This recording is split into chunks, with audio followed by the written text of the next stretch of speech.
because of that sport. They're there to play football in our case. That's number one. 2 is going to be speed and agility. So this is kind of my second barrel or pillar or whatever else.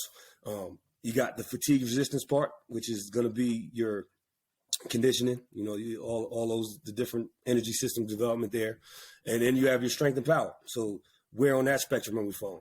So sport, speed and agility is number 2, fatigue resistance 3, strength and power is number 4. All 4 of those things, in my opinion, have to be trained all year round.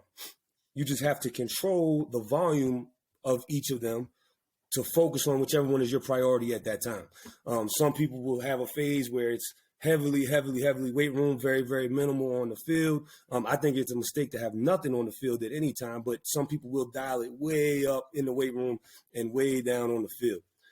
For me, I keep the fatigue resistance or the conditioning part fairly stable all year round. Famous quote, if you stay ready, you never have to get ready. So we're going to stay in condition all year. We're going to keep our body fats low. This may hinder us at some times in the weight room where we could have peaked a little bit more if we weren't running as much. But I'm a big believer that if you let guys stop running, and then when you start running, it becomes such a big deal that then that's all you can do. So I don't ever want that to happen. So we keep that fairly stable. The other 3 areas, your strength and power, how much the sport's involved, and the speed, you can have a fair amount of influence in how much of it we're doing. So, for instance, early in the offseason, sport-wise, might just be the quarterbacks and receivers. They might not be running routes. They might just be throwing and catching.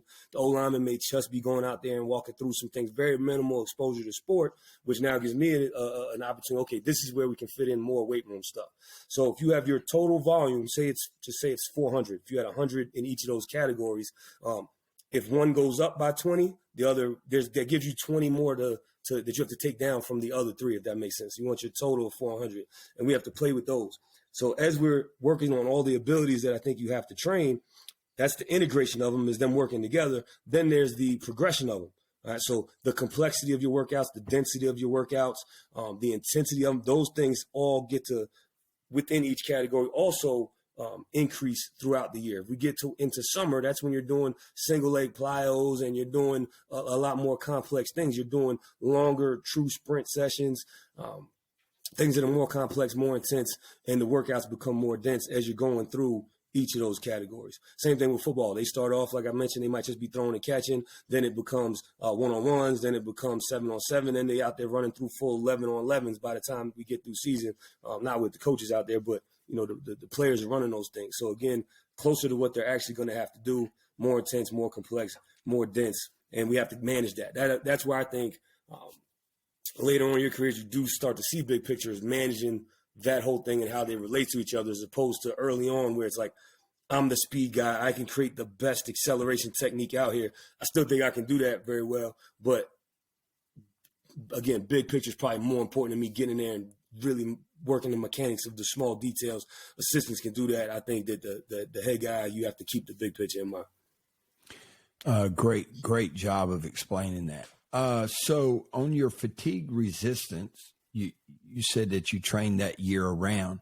Now within that, do you adjust for different energy systems at certain times of the year, or is it mixed throughout the week? And how do you emphasize that aspect? So it is mixed. Again, that one progresses mostly in the density category. So I talked about intensity, complexity, and density. So our rest periods is what will be manipulated the most throughout those. Now, we do have different drills that we'll run.